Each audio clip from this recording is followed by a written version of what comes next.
Video में हम चर्चा कर रहे हैं कि एकादशी कब की है, इस एकादशी का नाम क्या है, इसकी महिमा क्या है। आप सुन लीजिए। लोग कंफ्यूज हो रहे हैं, कुछ कह रहे हैं 30 तारीख को एकादशी है और कुछ कह रहे हैं 31 तारीख को एकादशी है, और मैं भी कुछ कह रहा हूँ। सुन लीजिए एकादशी कब की। तो लोग कंफ्यूज हो रहे हैं कि ये 11 है कब की। कुछ 30 को मान रहे हैं, कुछ 31 को मान रहे हैं। लेकिन मैं आपको कहना चाहूँगा, यदि आपने 30 तारीख को एकादशी की है तो पूरे वर्ष के पुण्य समाप्त इसलिए हो जाएंगे क्योंकि 30 तारीख को उदिता में दशमी पड़ रही है।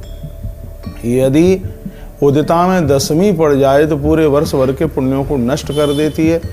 आप भले ही बिना एकादशी के रह लेना, पर 30 तारीख को 11 मत करना। ये मेरी बात आप मान लेना, क्योंकि सूर्य उदित हो रहा है 7:15 बजे और एकादशी लग रही है 7:50 पर ये लग रही है। तो इसलिए खूब दशमी पड़ रही है उदिता में, इसलिए 30 तारीख की एकादशी बिल्कुल त्याज्य कर दीजिएगा। एकादशी यह है शुक्ल पक्ष की पुत्रदा एकादशी 31 तारीख को है, क्योंकि अरुणोदय में 11 चल करके आ गई है और 5 बजे तक एकादशी है। तो पूरा का पूरा काल उसका, अरुणोदय का काल, भोर का काल, ब्रह्म मुहूर्त का काल, सब में एकादशी है। इसलिए हरि वैष्णव जगत में 11 से 31 तारीख को ही है, और आप 31 तारीख को ही एकादशी करें। हम लोग भी 31 तारीख को ही 11 कर रहे हैं, आप भी 31 तारीख को ही एकादशी कीजिएगा।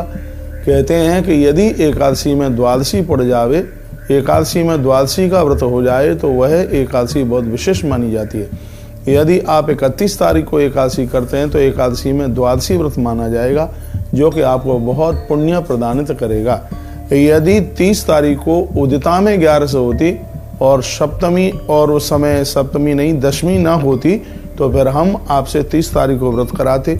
लेकिन वहाँ उदिता में दशमी होने की वजह से यह एकादशी बिल्कुल त्यागने के लायक है, और आप 31 तारीख को यानी 31 दिसंबर को ही 11 का व्रत करें।